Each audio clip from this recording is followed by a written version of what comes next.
para esta semana de conferencias magistrales alusivo por el Día del Abogado, permítame transmitirle un saludo muy especial por ser este nuestro día. Abogados que vamos en busca de la defensa de causas justas. El ilustre Colegio de Abogados de Lambayeque y el Consejo de Directivo le da la bienvenida y el saludo respectivo por este memorable día. A continuación, invitamos a los abogados presentes a ponerse de pie para entonar las notas del himno al ilustre Colegio de Abogados de Lambayeque.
Invito a nuestro decano, el doctor Víctor Anacleto Guerrero, a dirigir unas palabras. Señores miembros del Consejo Directivo, doctor Víctor Bruno Mariño, expositor de esta noche, estimados colegas y público presente. Quisiera decir que hoy es un día importante para el Perú, porque se debe decir abogado que somos la vanguardia de los colegios profesionales, porque estamos en la magistratura, en el Ministerio Público, estamos defendiendo a los justiciables. De ahí la trascendencia del Día del Abogado. No hay convivencia humana sin derecho, y no hay derecho sin abogados. Por eso que es un día importante. El Consejo Directivo que me voy a presidir ha hecho una programación desde el día sábado que ha habido el día lunes, culmito el día, hemos tenido una misa con el abogado, romería a los colegas fallecidos y estamos en las conferencias hoy, mañana y pasado. Y el día 5 tenemos pues la sesión solemne, la cena de gala, y estamos también en el desfile el día domingo y el desayuno también con todos los colegas después del desfile. agradecerles por su presencia, que participen en todos estos eventos, que todos ustedes también estén en la conferencia el día de mañana que va a estar a cargo de la doctora Susana Castañeda. Quiero hacer realmente un reconocimiento a mi amigo, el doctor Víctor Hugo Mariños, porque solamente un maestro, un docente, deja de hacer otras actividades y él se ha comprometido para el día del abogado hacer la exposición que ustedes van a escuchar. Por eso quiero agradecer realmente al doctor Víctor Hugo Mariños y a todos ustedes con las felicitaciones por el día del abogado, y participemos en todas las actividades que ha programado el Consejo Directivo. Y recordemos que somos el pensamiento jurídico social de la nación y que sí, lo que nos toca pues es el estudio, la capacitación, que es en realidad lo que nosotros como Consejo Directivo nos hemos propuesto, las 50 conferencias en el presente año, los diplomados que también se están tramitando en convenio con ISCALE e INSEGA, que empiezan el 3 y el 13, y lo que queremos es que esto sea una feria jurídica, este edificio, y que haya la capacitación permanente para que seamos cada día mejor. Muchas gracias.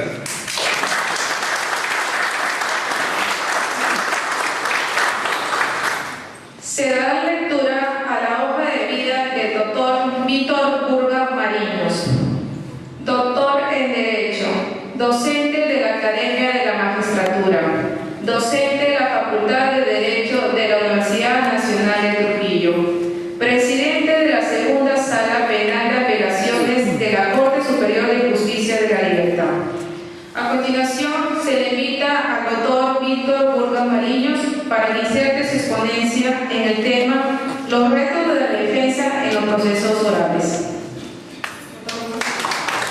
Muy buenas noches con todos y todas. Feliz día de abogado a todos los colegas abogados y colegas abogadas de este Colegio de Abogados de Cataluña. Para mí es un honor estar con ustedes hoy día, en este día central del Día del Abogado. Agradecer también la invitación fraterna y cordial del señor decano del Colegio de Abogados, con un gran respeto de su junta directiva, y expresar mi más profunda emoción. Este es un recinto que tenemos mucha estimación, porque aquí fundamenté y como magistrado hace casi 10 años, y bueno, dejé la labor de la defensa libre, la sustituí por la labor de la magistratura. Sin embargo, sigo siendo en el fondo una persona que comprende la labor del abogado, y por eso he querido compartir con ustedes algunas reflexiones sobre cuáles son los retos de la defensa en los procesos orales. Porque mi intención es básicamente bastante sencilla y simple, ¿no? Como es de decirles a ustedes que la oportunidad que tenemos nosotros los abogados y todos los operadores de justicia que desempeñamos algún rol dentro del sistema de justicia es el de poder interiorizar estos modelos orales para poder mejorar nuestra labor profesional y poder cambiar la imagen que siempre se ve, digamos, menoscabada por una serie de situaciones subjetivas y por un efecto histórico, ¿no? Que mantiene pues, una tela siempre una tela de juicio, digamos, de labor de los abogados. No solamente hay chistes, ¿no?, de abogados, como comentaba con el señor decano, ¿no?, de intermedio, que destacan algunos aspectos negativos, reñidos con la ética, ¿no?, sino que también en el escenario de la sociedad civil hay esta sensación de confianza. Sin embargo, el justiciable tiene que confiar en su abogado. Es ciertamente una situación bastante contradictoria, ¿no?, que exista en la sociedad un rumor público de desconfianza, pero cuando hay la necesidad del justiciable de hacer frente a la justicia, tiene que confiar indudablemente en los abogados. Por eso creo yo, y este es humildemente mi propósito el día de hoy, compartir con ustedes algunas reflexiones sobre qué es lo que nos pide el nuevo modelo acusatorio, proceso oral, a los abogados. Y a partir de ahí, ¿no?, centrar las bases no solamente de la buena práctica profesional, sino también de la expectativa de formación profesional de los futuros abogados. Porque no podemos pensar solamente nosotros, sino también pensar también en generar un colegio de abogados, una carrera profesional de la abogacía que tenga, pues, y prometa a los jóvenes futuros abogados un escenario de mayor legitimidad social. Ciertamente, lo que dijo el señor acá es cierto. Nosotros los abogados cumplimos un rol social muy importante. Somos colaboradores de la justicia. Y esa es justamente la finalidad. Miren qué es eso. Sin más rodeos, permítanme solamente decirles a ustedes, ¿no?, lo siguiente. Nuestro proceso penal, fundamentalmente, y los procesos judiciales en general, han generado en la práctica, digamos, una cultura de la práctica.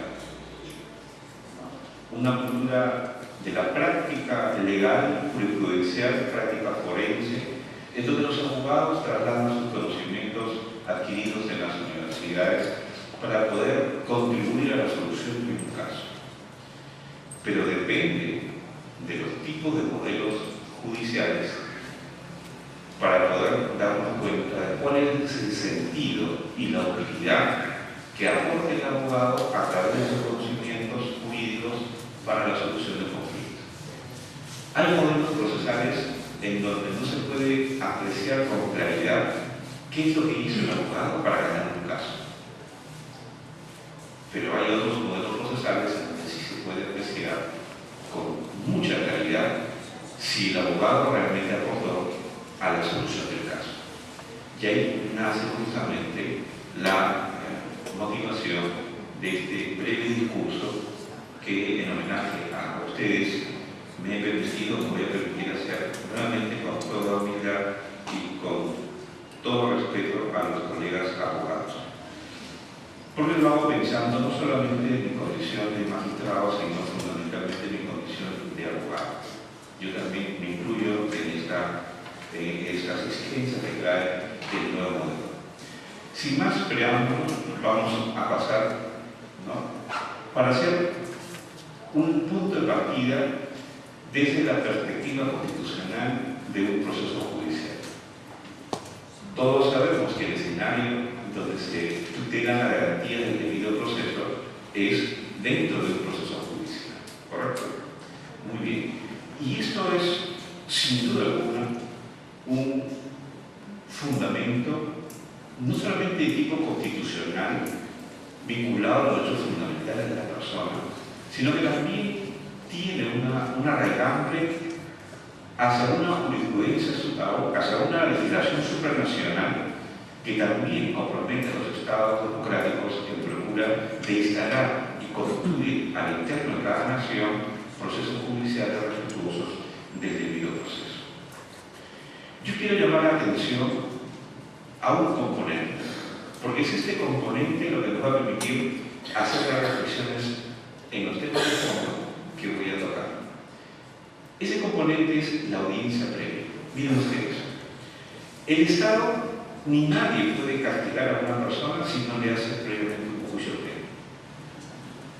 Nadie puede hacer eso. Hacerlo significaría hacer justicia por mano propia o una justicia paralela o hacer irrupciones extrajudiciales, tomar la justicia por mano propia por parte del Estado y negar todo el cúmulo de garantías y derechos fundamentales que tiene hoy ganado la persona humana. No. A nadie se le puede castigar sin antes dar la oportunidad a un juicio previo. Y ese juicio previo ha tenido en su contenido, a lo largo de la historia en el Perú, diversas manifestaciones.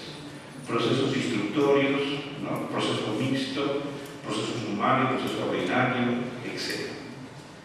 Y generalmente la historia de la práctica jurisprudencial, la práctica forense, ¿no?, se ha manifestado a través de la cultura del expediente, la cultura del litigio en torno al expediente.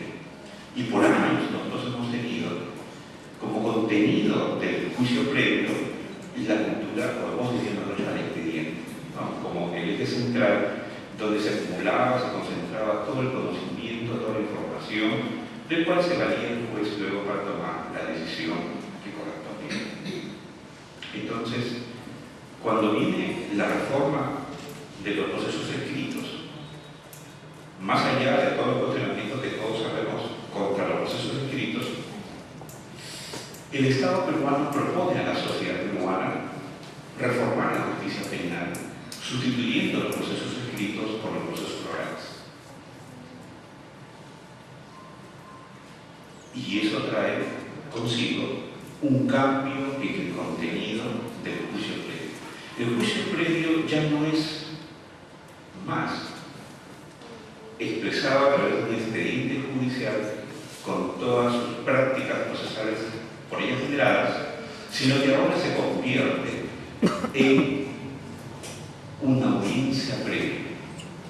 Una audiencia previa en donde la figura del abogado, el rol del abogado, se transforma muy radicalmente porque pasa de un proceso mixto, escrito, basado en el expediente, que condicionaba una forma de trabajo en la cual el abogado no podía expresar claramente cuál ha sido el esfuerzo jurídico legal que le ha valido para poder ganar un caso, y la reemplaza por una práctica profesional más pública, porque tiene lugar en el escenario de la audiencia previa, en donde sí se puede apreciar con claridad cuál es el rol, el aporte, la contribución, cuál es el conocimiento, cuál es el argumento jurídico, cuáles son las pruebas que llevó el abogado para poder acreditar el derecho que está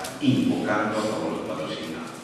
Y eso, sin duda alguna, genera en nuestro país, y sobre todo genera en la práctica del abogado defensor, un cambio sustancial en la práctica procesal. Entonces, si seguimos avanzando, por favor, mi amigo, no voy a detenerme en hablar de las características puntuales, porque no es una clase, sino es solamente compartir algunas ideas centrales para los objetivos que ya he indicado. Pero sí les diré, por ejemplo, que este concepto de la audiencia previa se sustenta fundamentalmente en la Convención Americana de los Derechos del Hombre, ¿no? En el sentido de derechos humanos, en el sentido de que se garantiza el derecho que tiene todo justiciable de llevar ante el juez sus propias pruebas y de poder cuestionar las pruebas de la acusación con sus propias pruebas. Claro, aquí en ustedes en un proceso escrito era bien difícil llevar a los testigos, ¿no? Porque todo era escrito.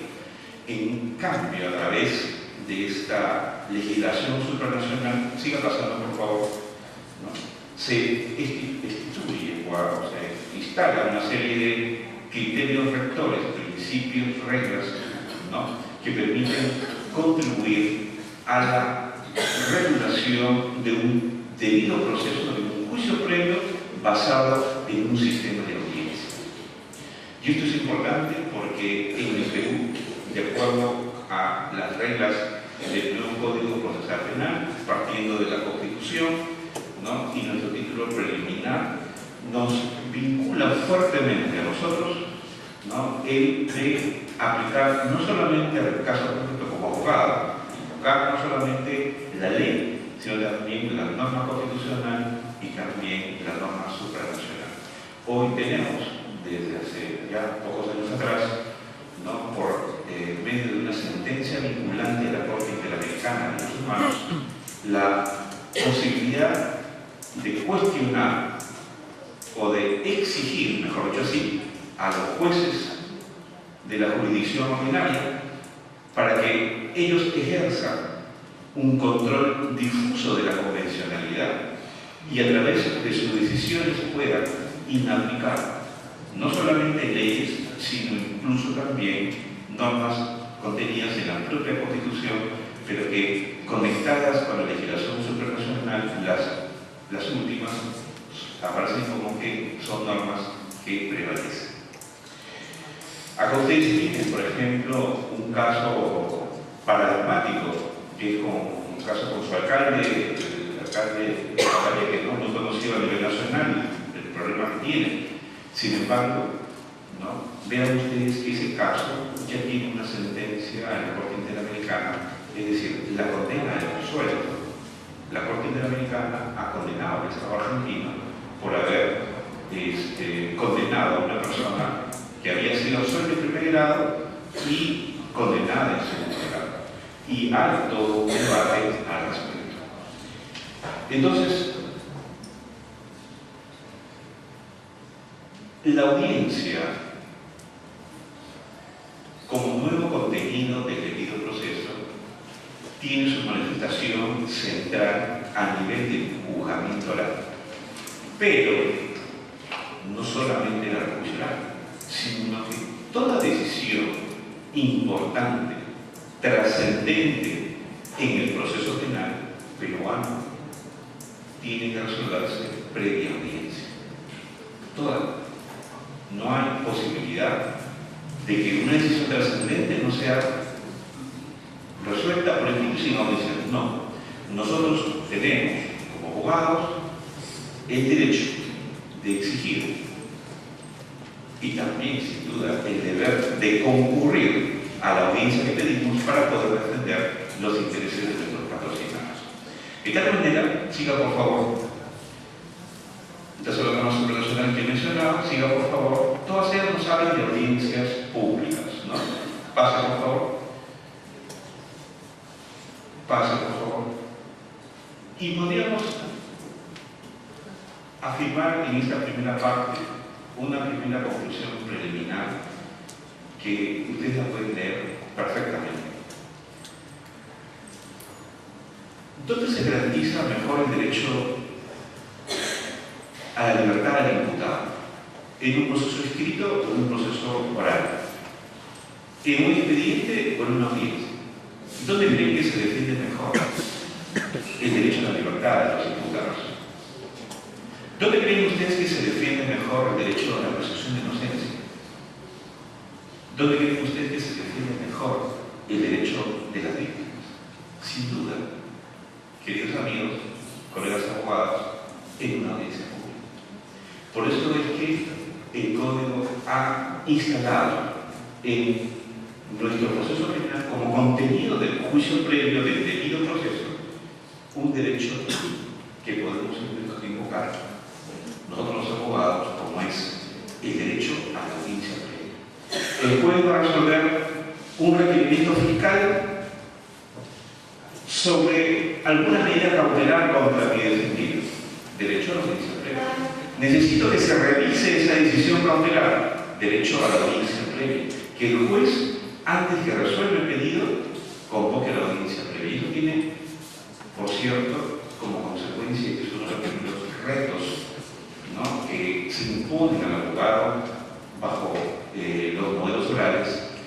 El reto es que los abogados, nosotros los abogados, cuando defendamos un caso, cuando defendamos la libertad del imputado, cuando defendamos su presunción de inocencia, ¿no?, en cualquier momento del proceso, para poder ir a la audiencia,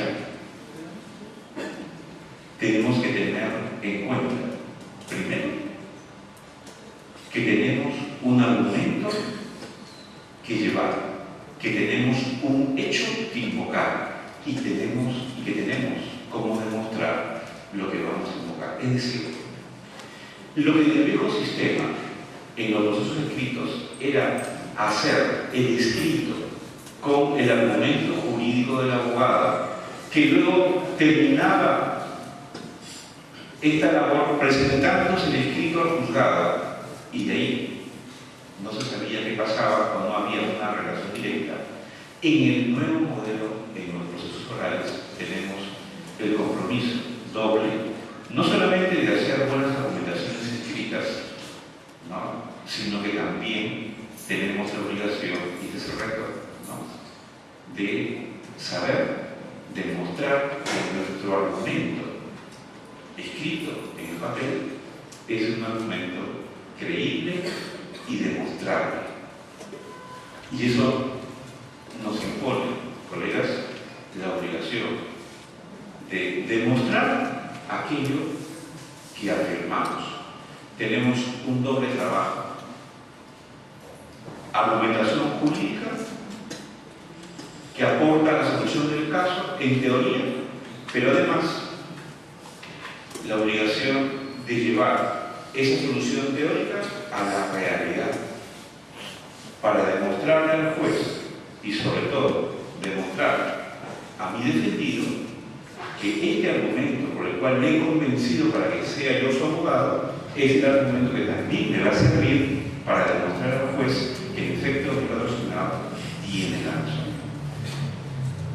Es exigente sin duda el modelo, pero la consecuencia que trae este proceso de cambio es que en la medida que los abogados empecemos a tomar conciencia de nuestro trabajo cada vez más público, nuestro trabajo público, por tanto, un trabajo profesional que va a ser observado, va a ser medido, va a ser cuestionado, va a ser seguido, evaluado, ¿no?, va a permitir poco a poco el incremento de la calidad profesional de los abogados.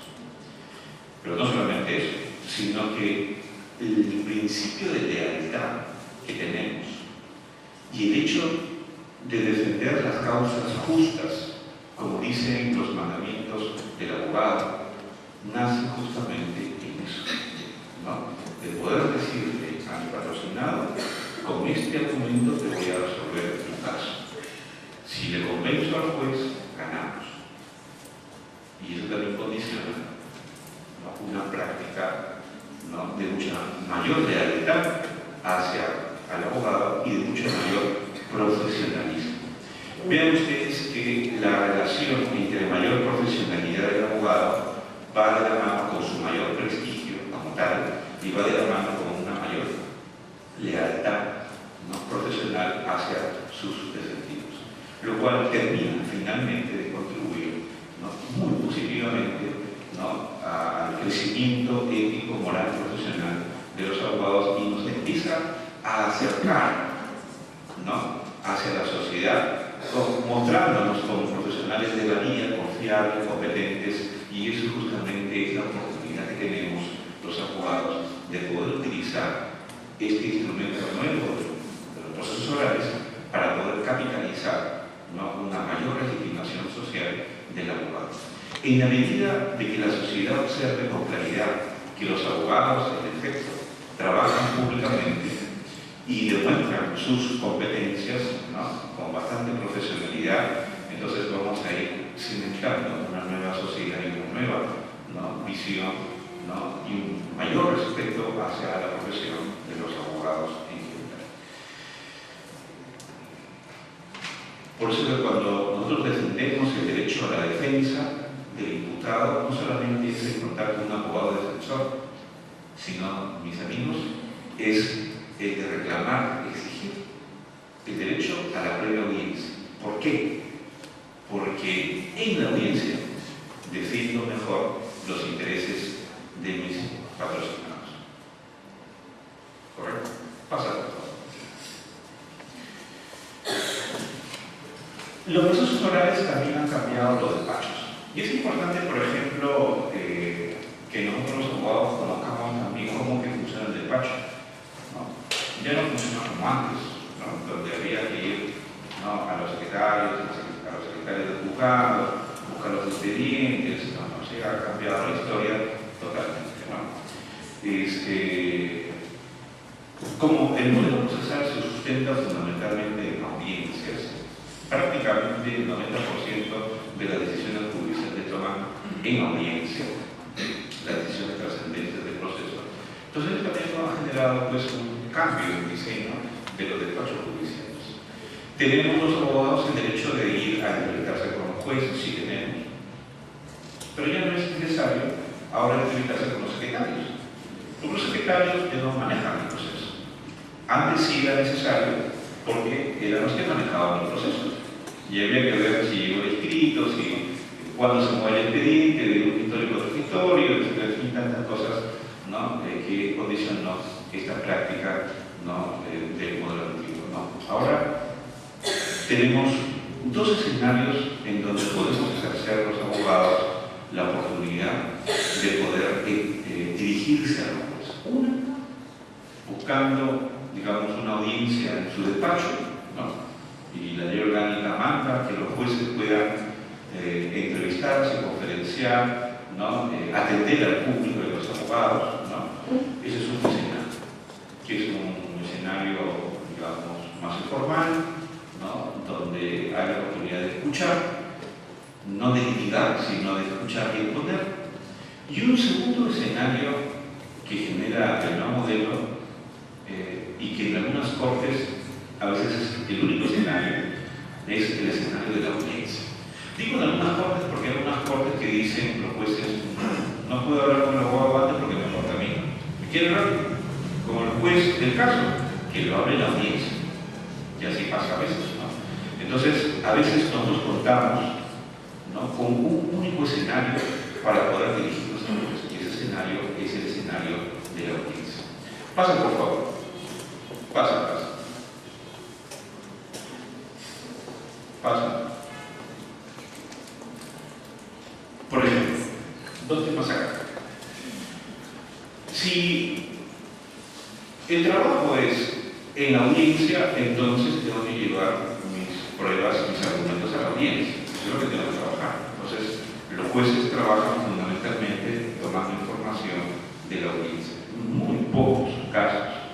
Hay poquísimas cortes en el Perú que siguen trabajando con el expediente. Centralmente, la mayor, digamos, producción de información se da en la audiencia. Y esto es importante saberlo, porque eso nos dice y nos impone como reto a todos los abogados de ir a nuestras audiencias. No podemos dejar de ir a las audiencias.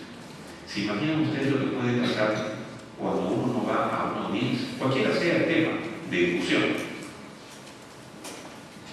¿Se imaginan lo que puede pasar?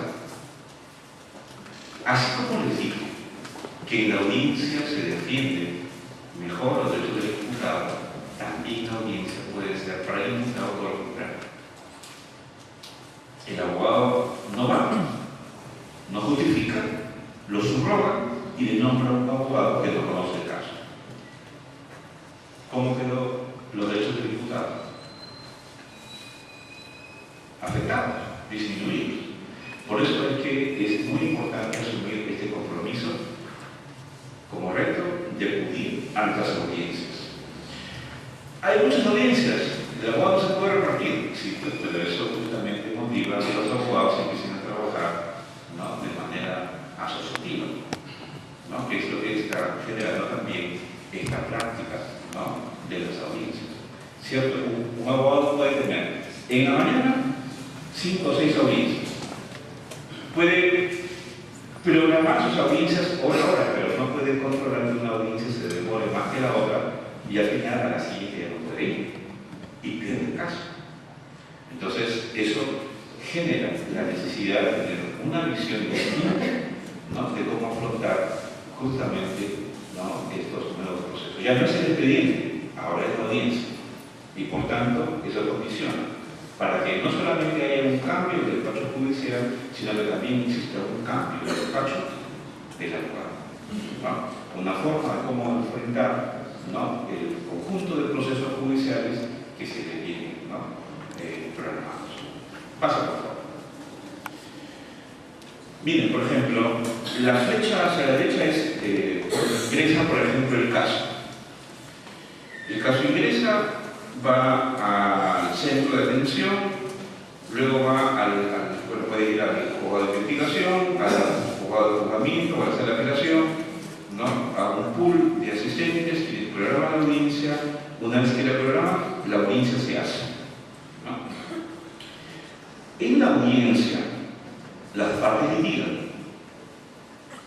pero en la audiencia también los jueces resuelven, y cuando resuelven, el caso a la fecha indica que el caso sale del sistema, porque audiencia realizada, caso resuelto. Se acabó el caso. Y por tanto, tener en cuenta este tipo de funcionamiento de los casos judiciales ayuda mucho al abogado para poder entender, ¿no?, cómo funciona el nuevo modelo y sobre todo para poder organizarse en sus despachos judiciales conforme les he indicado. ¿No? Pasa.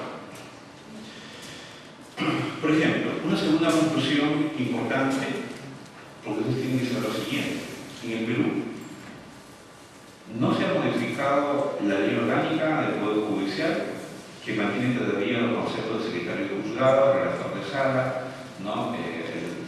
Regula todavía el despacho del modelo anterior.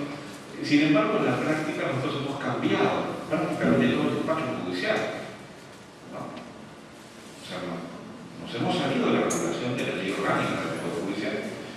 Y eso es porque en el Perú no se acompañó la reforma con la reforma de las leyes orgánicas y la reforma de la Constitución, como sí pasó en Chile y en Colombia.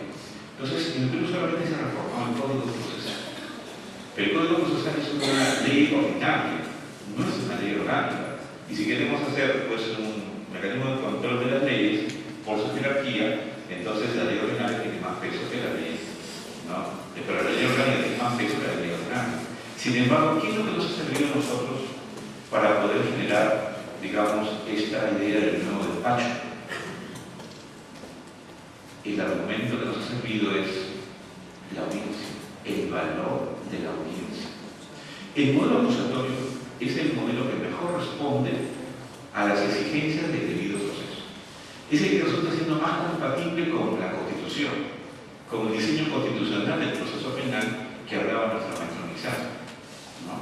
Y la audiencia está consagrada no solamente en nuestra Constitución, sino fundamentalmente en las normas supranacionales que están al inicio o al inicio de posesión, ¿no?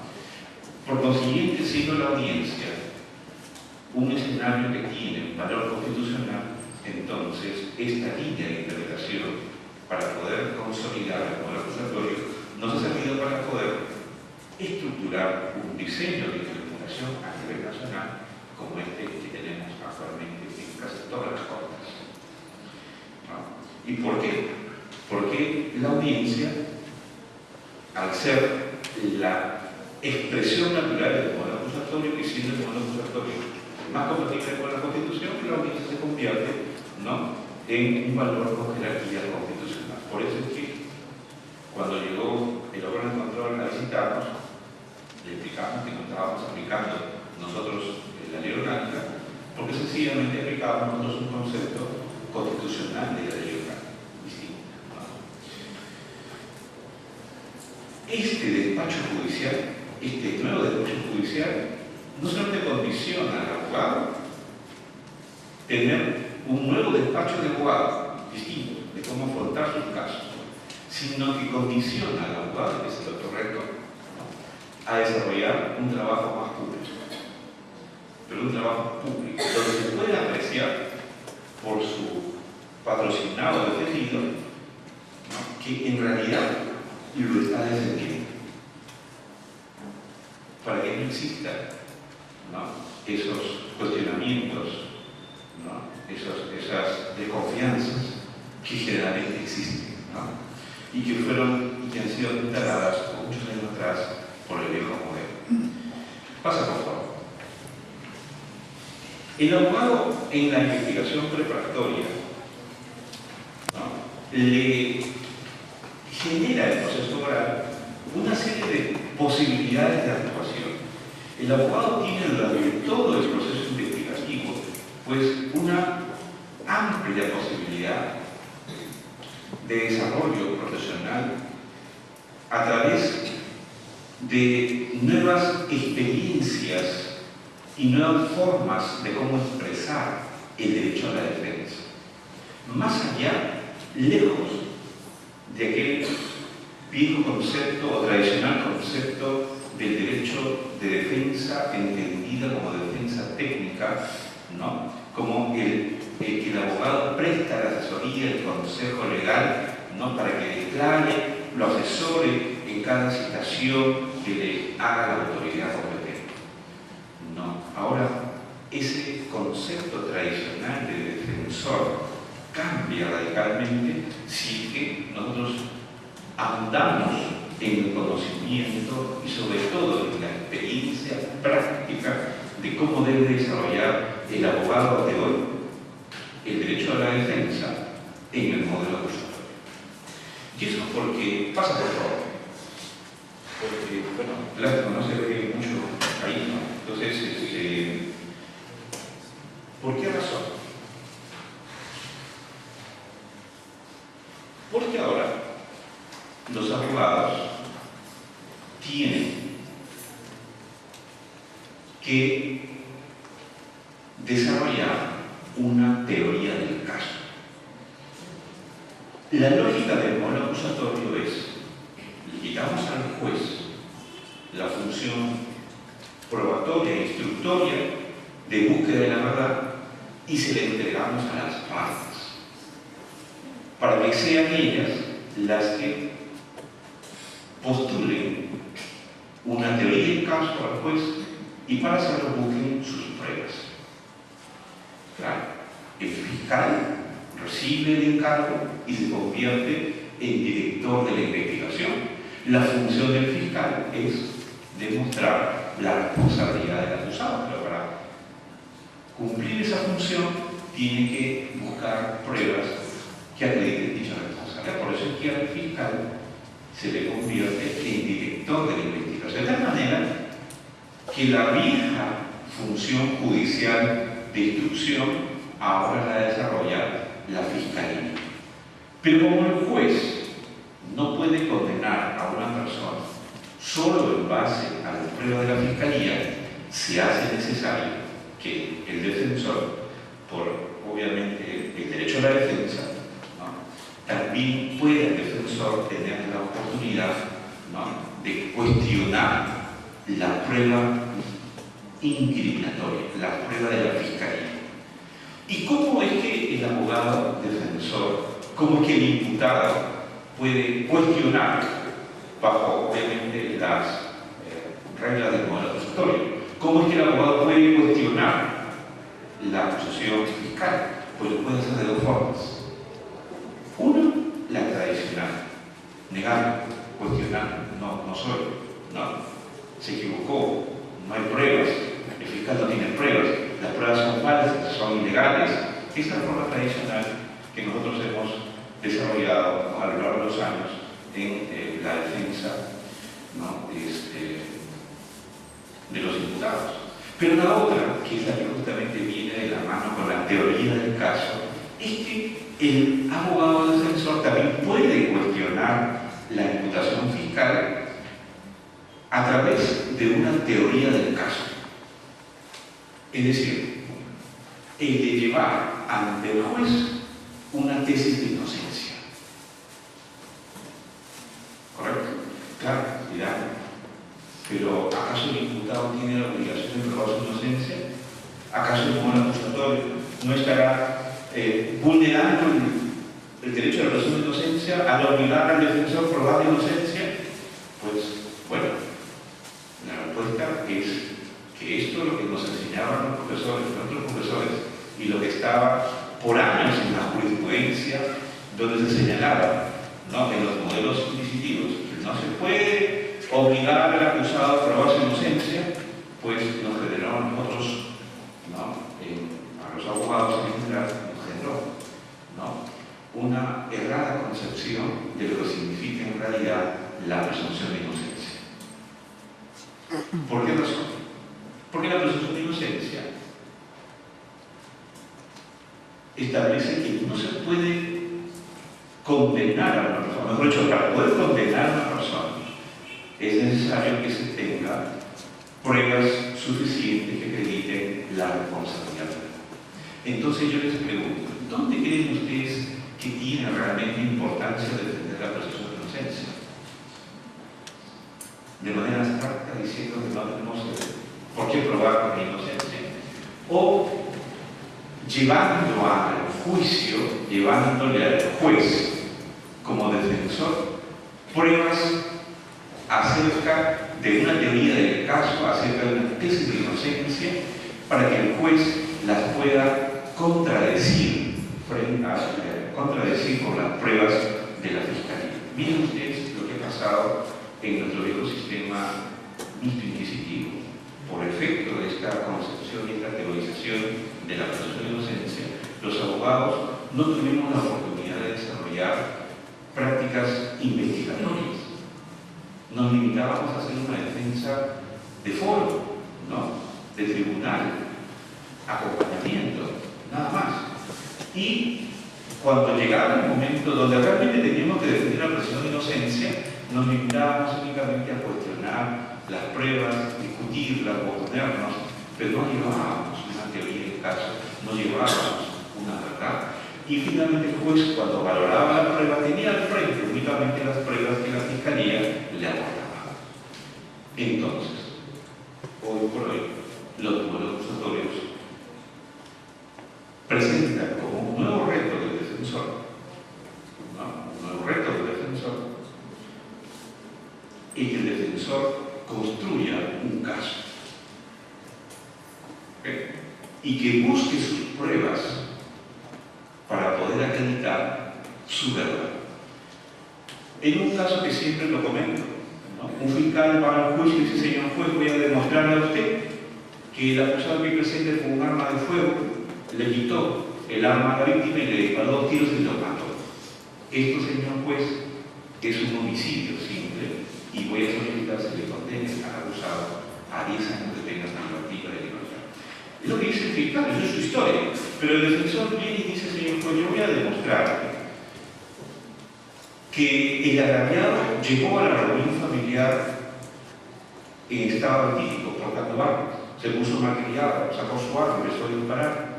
Mi patrocinado, el acusado, dueño de la casa, le fue hacia el frente, le reclamó su actitud, se insultaron, forcejearon con el arma, se empujaron, cayeron, y cuando cayeron salieron los 2 tiros que impactaron en el cuerpo y que lamentablemente acabaron con la vida de la víctima. Señor juez, este hecho no es un homicidio, este es un caso de legítima defensa, y se lo voy a demostrar con las pruebas científicas, las pruebas personales, las testimoniales que llevaré a juicio. Entonces, defender el derecho a la presunción de inocencia no es cruzarse de brazos y decir: no tengo por qué probar la inocencia improcedente. No.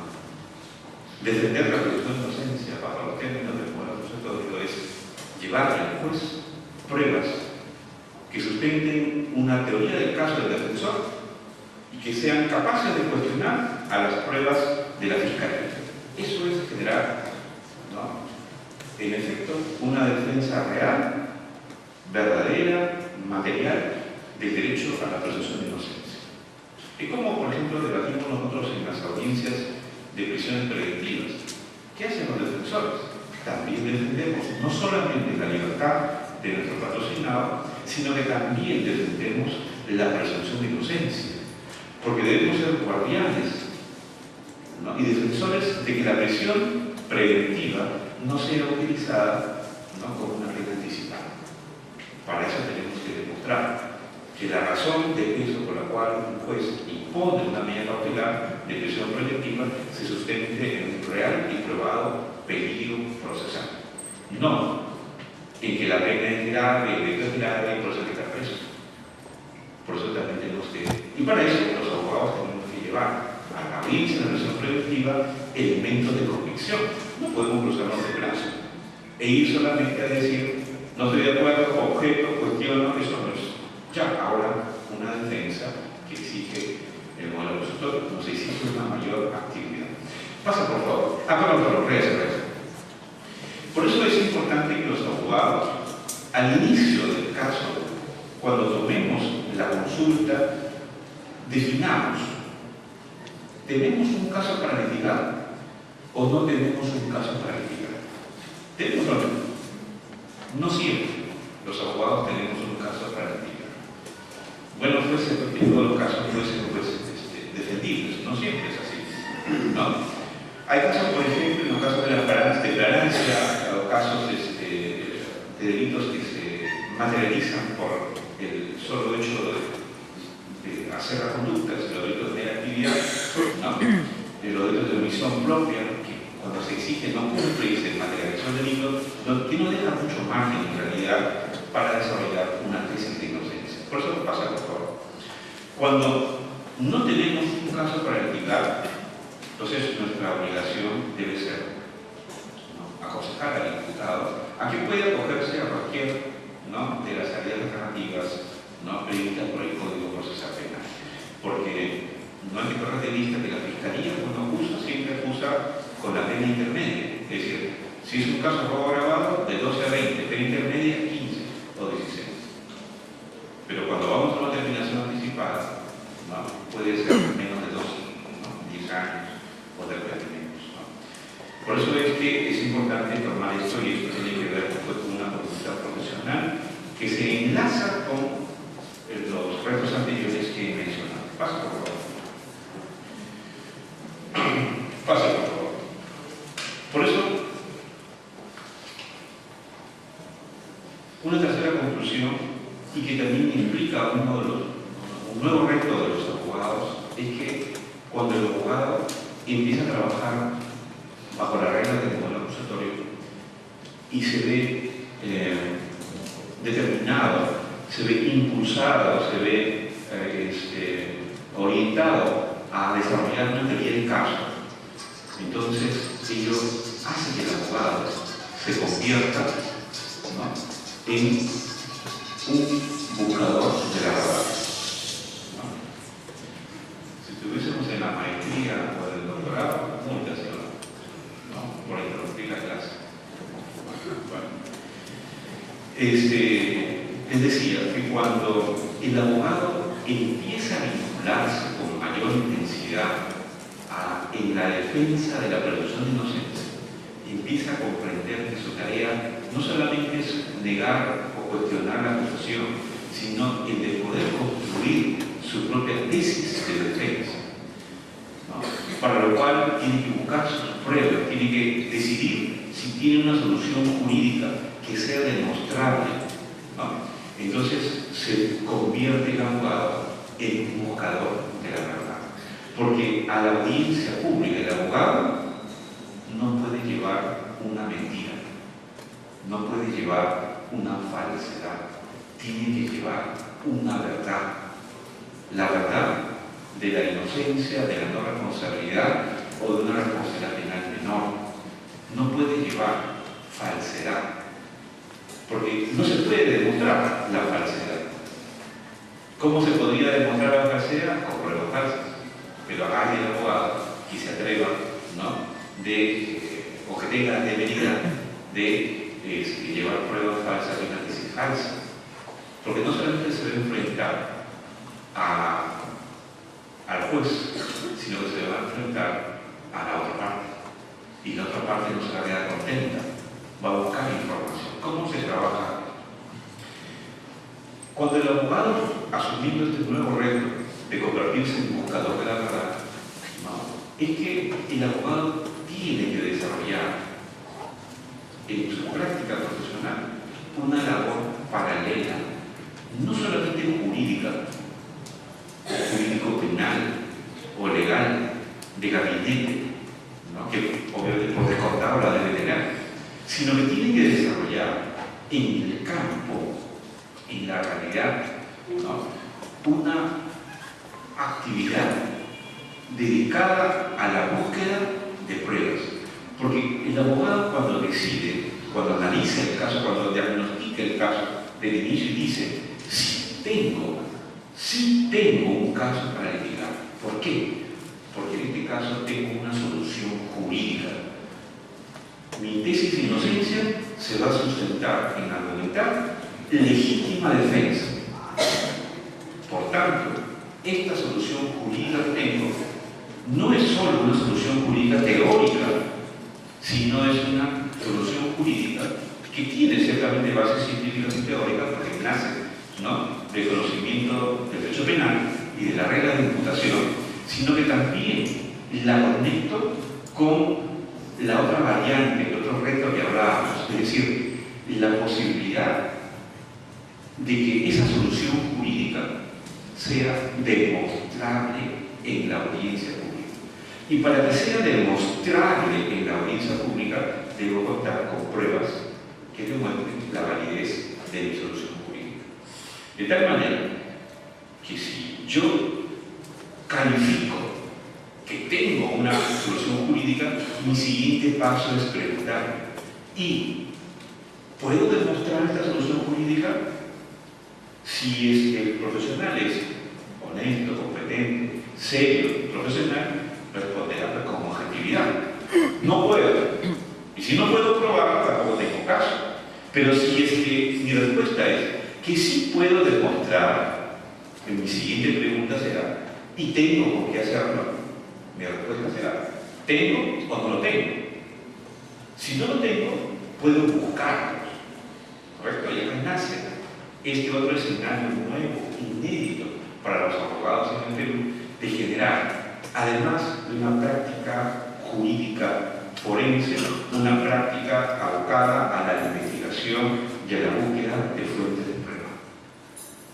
Si antes los abogados pedíamos copias del expediente, ¿no?, para poder conocer la información, ahora lo que tenemos que hacer es buscar personas con destrezas y habilidades que nos ayuden a hallar las fuentes de prueba que yo necesito para demostrar mi teoría del caso. Por eso es que es muy importante asociar en este nuevo reto que tienen los abogados el rol no solamente jurídico, sino el rol de búsqueda de fuentes de prueba. Por eso yo les digo ahí, ¿no?, con bastante humildad y modestia, ¿no?, que los abogados nos convertimos con el poder acusatorio en buscadores de la verdad, porque buscamos pruebas reales, pruebas verdaderas, que sean capaces de acreditar mi solución jurídica. Solo así podemos construir una nueva visión de la práctica, ¿no?, de la abogacía en nuestro país.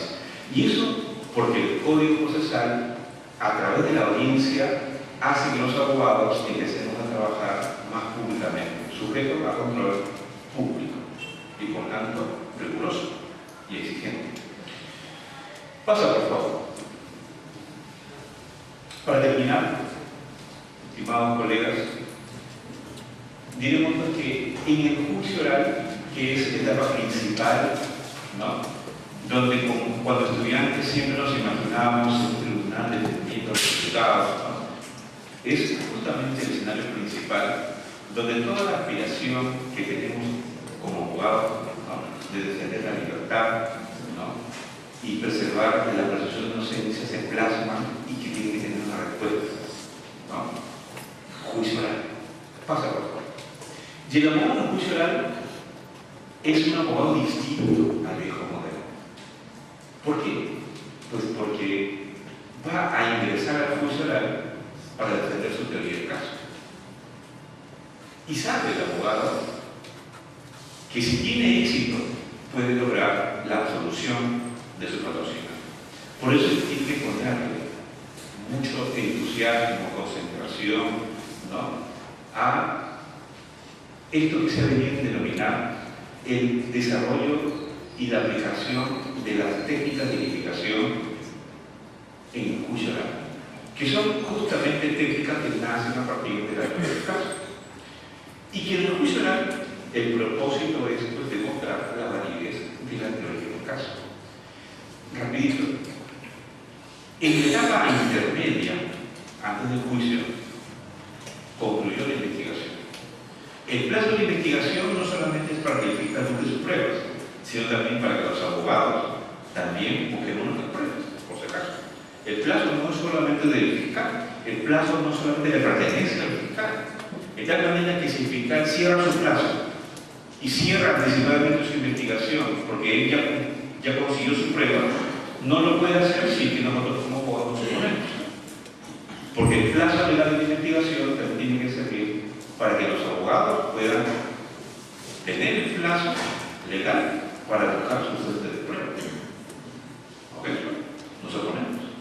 Así como el fiscal se pasa del plazo y hacemos control del plazo, también los abogados podemos, en los supuestos de prueba, los supuestos de proceso inmediato o acusación directa, donde el fiscal se salta de la investigación al trámite intermedio o al juicio, poder oponernos para que no se cierre la investigación, porque si se cierra, no vamos a tener nosotros abogados la oportunidad de buscar otra fuente de prueba.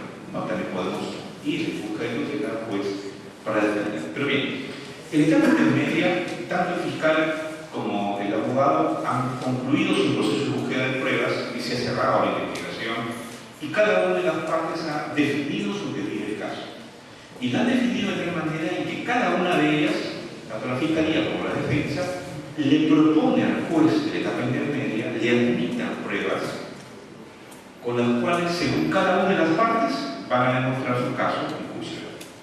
Ya la verdad es que cuando llegamos al juicio oral, llegamos ya con pruebas admitidas para ser actuadas en el juicio. Y acá algo importante que decirles a ustedes, colegas, es que si yo voy a defender realmente la libertad y la presunción de inocencia del imputado, si yo como abogado tengo el interés de demostrar mi caso, entonces yo como abogado debo ser el que pueda llevar mis pruebas al juicio. Porque si mis pruebas no van al juicio, ¿cómo queda el caso? ¿Podrá ser demostrado o no? No podrá ser demostrado. Es decir, miren ustedes cómo es el reto que se le impone ahora al abogado. Es distinto, ¿no? No solamente hay que tener un caso, no solamente hay que buscar las pruebas, no solamente hay que ofrecer las pruebas, sino que cuando ya estén ofrecidas y admitidas, tengo que preocuparme yo como abogado de que mis pruebas vayan a juicio. Porque si no van a juicio, pueden pasar muchas cosas, ¿no? El juicio no avanza, se suspende, ¿no? Se puede prescindir de mis pruebas y yo al final no tengo cómo demostrar mi caso. Todo porque no he asumido mi responsabilidad de parte. Y eso es porque arrastramos una vieja práctica, ¿no?, del viejo modelo, en donde era el juez el que citaba las pruebas a juicio. Pero el juez en el nuevo modelo no tiene interés probatorio, o sea, no tiene un caso que defender. ¿Quién tiene un caso que defender? El abogado. Y si es que yo he logrado con mucho esfuerzo encontrar mis pruebas y convencer al juez que me admita, no puedo desentenderme de mis pruebas justamente en el lugar donde más, ¿no?, nos interesa que vayan las pruebas, como sea en el juicio. Por eso es que uno u otro de los retos que tenemos los abogados en el juicio oral es el de llevar nuestras pruebas. Ustedes saben muy bien lo que significa la inmediación, ¿correcto? Es la relación que tiene el juez respecto de las pruebas. Muy bien. Entonces yo como abogado debo aprovechar esa inmediación a mi favor. ¿Cómo? En demostrarle al juez con la actuación de mis pruebas que tengo la verdad de mi lado, que mi caso es el más creíble. ¿Y cómo es que lo voy a demostrar? ¿Cómo es que lo voy a convencer? Pues aprovechando al máximo los efectos de la inmediación. Porque yo le voy a demostrar al juez mi verdad con la actuación de todas mis pruebas, porque yo he llevado mis pruebas, ¿correcto? Como llevo mis pruebas, entonces yo voy a tener la oportunidad de demostrar mi verdad en una sola audiencia, sin cortes comerciales, sin interrupciones, ¿no? Aprovechando la concentración y la inmediación. Así como les dije, ¿no?, señor juez, le voy a probar que acá hay un caso de legítima defensa. Muy bien, me dirá el juez, demuéstrame, acá está mi prueba 1, 2, 3, 4, seguidas. Aprovecho al máximo la inmediación. ¿Qué pasa si es que no llevo mis pruebas? El juez me dirá, pues ya no es el primer testigo. No, va a venir mi primer testigo. ¿Qué hacemos ahora? Pues hay que suspender la audiencia, ¿no? Y hay que convocar al testigo para la próxima audiencia. No viene el perito, suspendemos otra vez, ¿no?, etc. Entonces, ¿qué pasó con mi propuesta de caso, con mi verdad?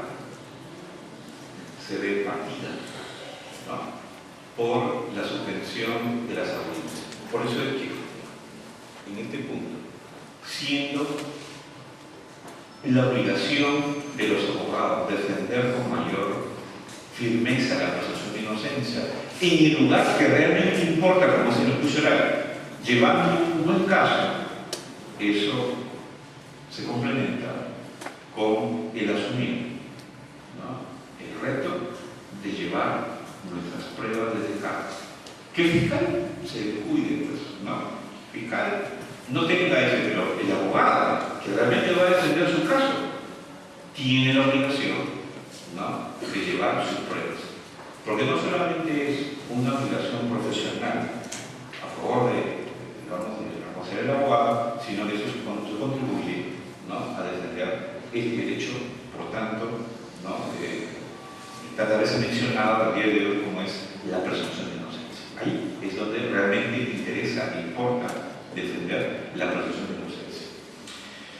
Pasa, por favor. Pasa. Pasa. Finalmente, estimados colegas, el abogado no deja de investigar. Miren ustedes, nosotros como abogados podemos demostrar la inocencia del imputado aún después que la sentencia queda firme. Podemos demostrar, ¿no?, encontrando una prueba, luego de la condena firme y plantear una acción de revisión. ¿Correcto o no? Podemos buscar pruebas y llevar la prueba a segunda instancia. Podemos buscar pruebas para poder llevar la prueba al juicio, una prueba distinta a la ya ofrecida. ¿Cómo opera esto? Miren ustedes, para terminar esta parte que es importante. No solamente tengo la obligación de llevar mi prueba al juicio, sino que también tengo la obligación de poder llevar al juicio una prueba nueva que surge de la necesidad de constatar, de contrastar, ¿no?, la información de las pruebas de la Fiscalía.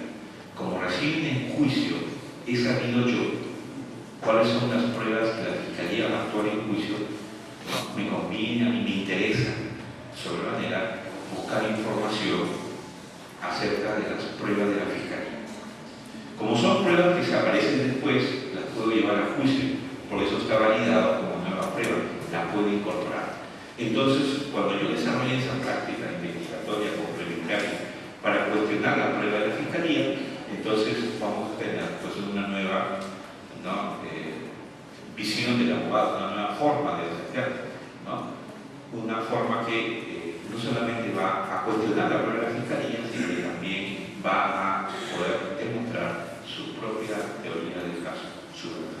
Porque cuando tengamos un caso, cuando hayamos las pruebas, luego de habernos convertidos en buscadores de la verdad, una vez que hemos hallado la verdad, que la hemos sustentado y expresado una teoría del caso, debidamente respaldada con pruebas en el juicio oral, nos convertimos en defensores de esa verdad. Entonces, yo estoy convencido, ¿no?, y esto justamente algo que me alienta, ¿no?, siempre a venir, ¿no?, a difundir estas ideas, no solamente en los colegios de abogados, sino también en las universidades, ¿no?, que los procesos orales nos generan un nuevo tipo de abogados. Y los procesos orales generan también un escenario laboral que tiene que ser conceptualizada en las universidades, porque las universidades nos preparan a los jóvenes, pero no las preparan de manera abstracta, sino que tienen que prepararlas en función a las exigencias del mercado laboral, para que pueda justamente tener una relación, ¿no?, de utilidad. En que, gracias a los procesos orales, los abogados nos convertimos en buscadores de la verdad y en defensores de la verdad. Y esto es justamente lo que quería decir, porque la verdad es para el juez la base de una decisión justa. La verdad más una decisión justa genera un estado, ¿no?, de situación o de emergencia de derechos fundamentales en el Perú, consolida el sistema democrático, la administración de justicia y hace que los pueblos sean pueblos, ¿no?, que emprendan su desarrollo en el contexto de una pacificación social. Y esto también genera un escenario real que fomenta a los estudiantes y a sus profesores, ¿no?, a una metodología de enseñanza distinta, orientada justamente, no solamente hacia pueblos teóricos, sino en que lleven la teoría a la práctica, para que verifiquen que la ley cumple la realidad su fin social. Y ese es justamente nuestro compromiso. Muchas gracias y feliz día del abogado. En este momento se va a dar inicio a la rueda de preguntas. Los que desean formular preguntas, levanten la mano y una persona encargada se les acercará al micrófono.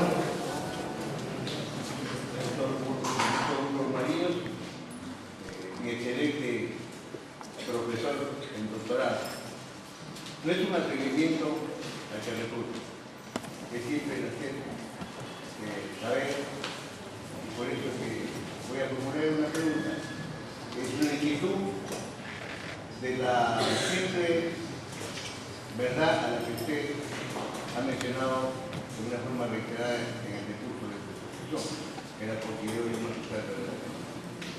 Quisiera decirle a usted, ¿cómo es que funciona la prueba de oficio por parte del juez?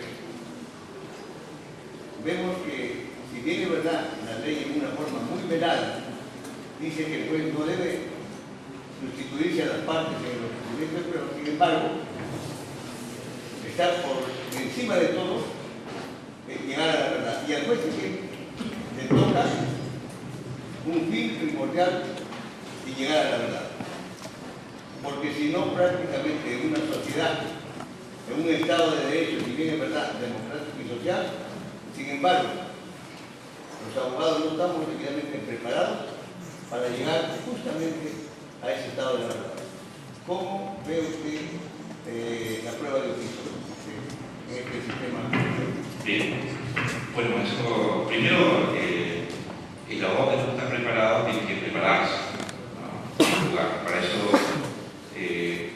digamos, escenarios como este son los ideales, ¿no? La dificultad que tienen los abogados es que no tienen quien les dé una capacitación, digamos, de oficio, digamos así, ¿no?, sino que ellos tienen que gestionar su propia capacitación, ¿no?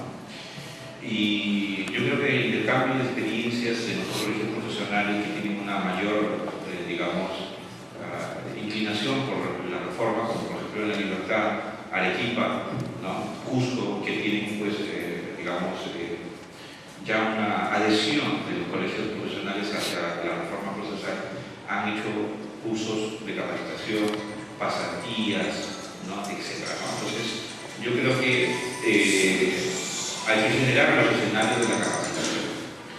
Y además, el profesor Fontanet, el profesor pequeño, decía que uno puede aprender el nuevo modelo de los libros, ¿no?, rápidamente, pero la verdadera escuela es la práctica, ¿no?, es como las horas de vuelo del piloto. Ahora, en la prueba de oficio, lo cual es un mito en realidad, ¿no?, porque venimos de un modelo adquisitivo a un acusatorio. Yo creo, por ejemplo, que si el abogado desarrolla una labor competente de diseñar adecuadamente su caso y buscar sus fuentes de prueba, y de otro lado el fiscal también hace lo mismo, entonces no le van a dejar espacio pues para poder, digamos, recordar esas prácticas, ¿no? La prueba de oficio surge cuando el juez está ante litigantes que no son competentes y dejan espacios, ¿no? Y ahí sí hay problema, porque, digamos, el Código Procesal habla de dos clases de prueba de oficio. Una prueba de oficio que usted ha mencionado, que es la del juicio oral, entonces el juez la puede actuar, pero sin que eso implique sustituir la parte. Lo que no se puede recordar es el juez de parte, ¿no? Pero hay una prueba de oficio que, digamos, es buena, porque, por ejemplo, en segunda instancia, cuando se apela a una sentencia condenatoria que tenía como sustento valoración de prueba personal, y la parte apelante, que es el imputado, no tiene pruebas nuevas que ofrecer, sino que su defensa se centra en discutir la valoración probatoria, conviene, por ejemplo, que el juez de oficio, es decir, el juez de apelación de oficio, disponga, ¿no?, la citación o la actuación de la prueba personal adecuada, para que de esa manera, ¿no?, pueda el tribunal de apelación también poseer las facultades de dar un sentido valorativo distinto a la prueba valorada, ¿no?, a la prueba personal valorada en primera instancia. Ahí, por ejemplo, el abogado, cuando propone un testigo que ya declaró para que declare en segunda instancia, el tribunal la rechaza. Pero la ley dice que el juez de apelación de oficio la puede citar. Entonces ahí se podría decir, señor juez superior, solicita usted, haga uso de prueba de oficio y cite a tales personas, ¿no? En realidad, la prueba de oficio es un mito. Nosotros, por ejemplo, nuestros jueces, cuando tienen la idea de una prueba de oficio, no la disponen de inmediato, sino que la ponen en consideración del debate, para que las partes la asuman, ¿no? Y luego, pues, la ordenen. Pero lo cierto es que, como estamos en proceso de reforma, entonces esto tiene que pasar, ¿no?, algo de tiempo para que se consolide la mejor práctica de llevar sus pruebas. El gran defecto que he visto yo en mi experiencia en el equipo de implementación del Poder Judicial es que, en efecto, las partes no llevan sus pruebas. Cuando no llevan sus pruebas, entonces el juicio se queda sin prueba. Entonces, una conducta negligente de las partes hace pues que existe un juicio sin prueba. Y eso motiva al juez a disponer de oficio la actuación de prueba. Pero en la medida en que las partes empiecen a ejercer, ¿no?, con rigor, digamos, con eficacia y eficiencia, ¿no?, ese compromiso con su prueba, entonces va a ser distinto. Ahí prácticamente la prueba de oficio no va a existir, ¿no?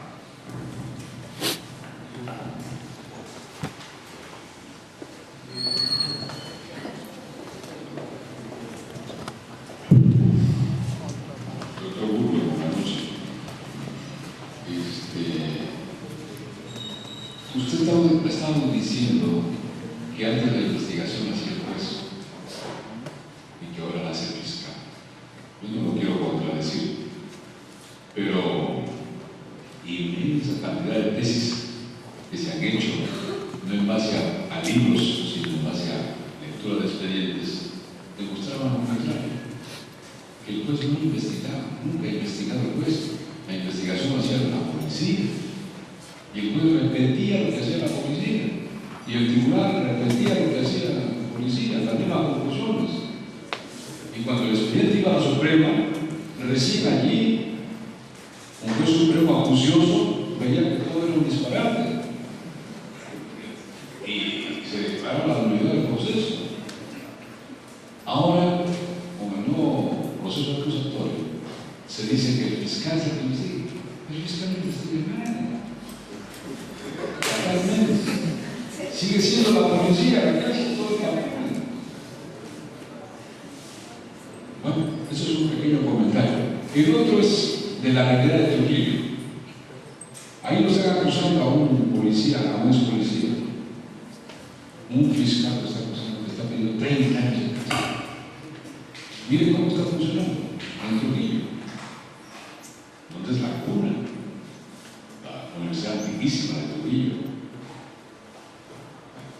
Prácticamente después de San Marcos de Derecho, donde muchos de los abogados chilenos han estudiado Trujillo. ¿Qué comentario le merece de ese caso concreto, por favor, mi querido doctor?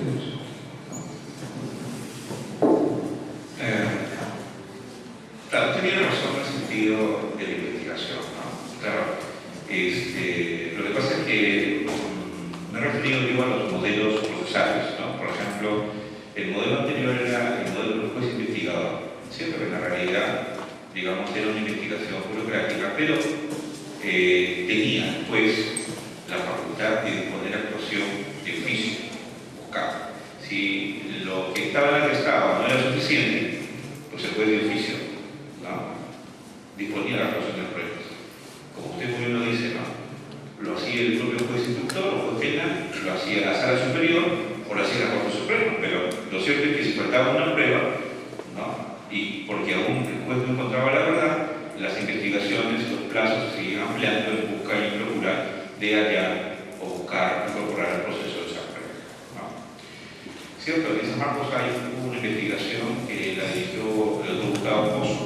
85% de las condenas en el Perú se sustentaban solo en los cuadros policiales, ¿no? Y eso es cierto, ¿no?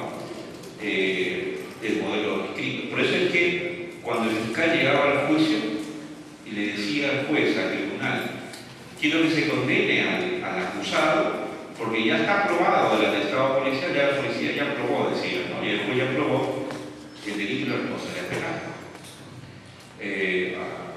Distorsionando, digamos, el debido proceso, porque en realidad en la etapa policial no hay ni etapa instruccional de pruebas, sino actos de investigación, donde se prueba realmente es en el juicio.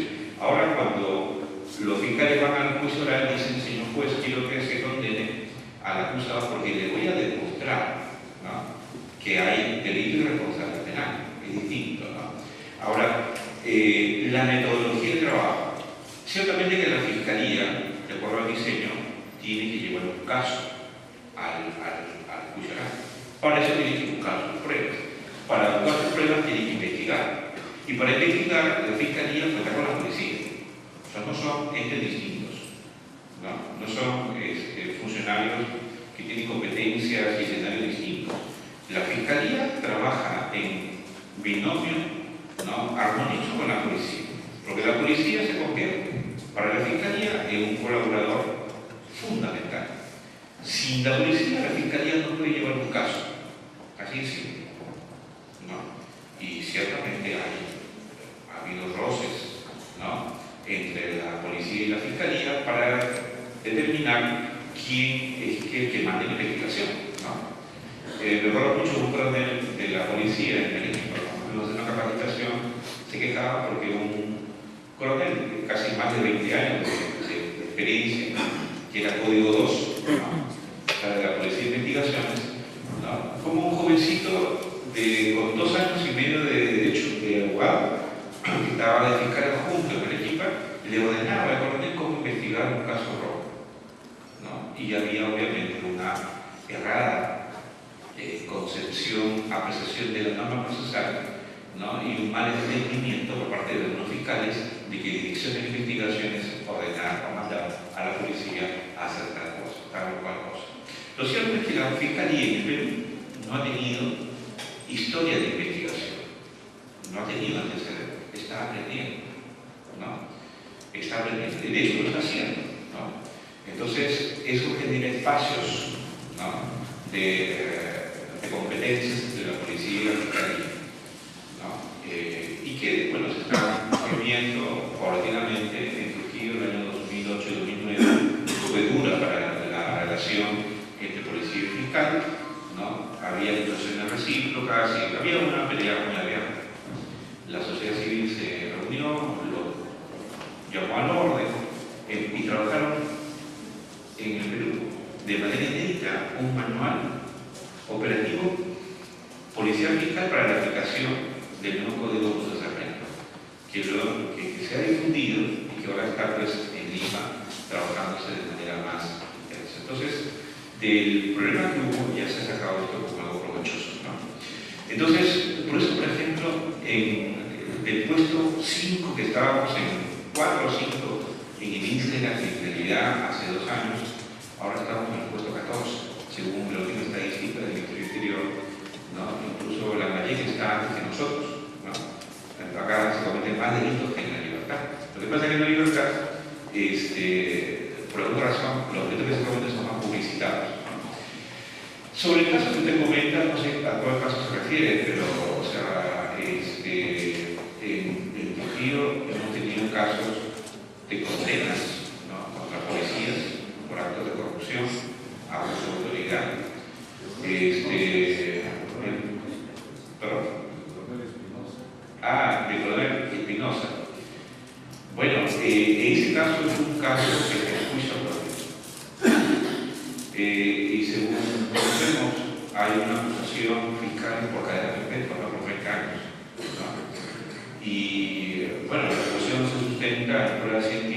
está pues, en juicio.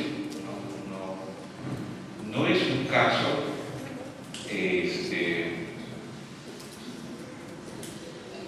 digamos, producto del conflicto entre la policía y la fiscalía, no es un caso que se ha generado a partir de una determinada forma de accionar policial que ha sido cuestionada por las víctimas, y las víctimas son las que han llevado el caso a la fiscalía. Y la fiscalía ha construido un caso y está en juicio, ¿no? Eso es lo que le puedo decir, más no le puedo decir porque si no, podría estar dando algún tipo de opinión que no es conveniente, ¿no?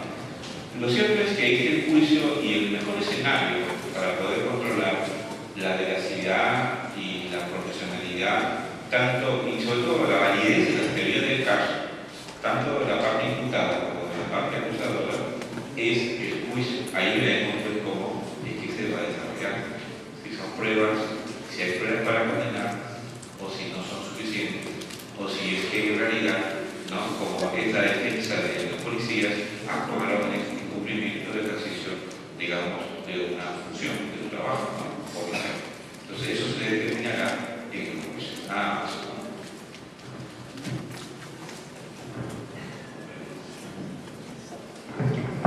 No viendo más preguntas, agradecemos al doctor Víctor Burga Moriños, así mismo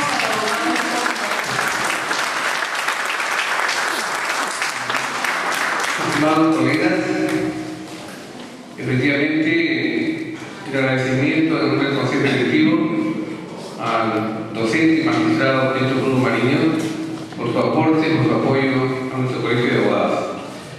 Algunas contingencias, si me permiten, es que todas las conferencias están colgadas en la página web y a aquellos que quieran un DVD pueden anotarse porque se venden a 5 soles y porque algunos dicen que no pueden bajarlo de la página web, pueden comprar un DVD a 5 nuevos soles de todas las conferencias también.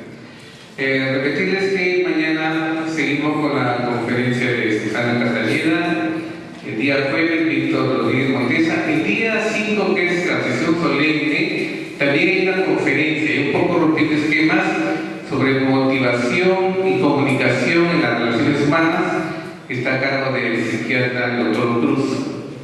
Y después de la cena de gala, el día domingo es el desfile y luego viene acá va a haber el desayuno. Así que les pedimos que participen en las conferencias y en todos los eventos.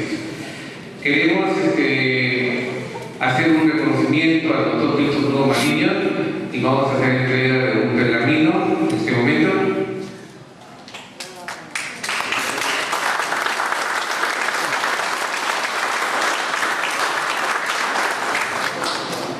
Asimismo, le hacemos entrega de un presente por su brillante exposición y por su apoyo al colegio de abogados.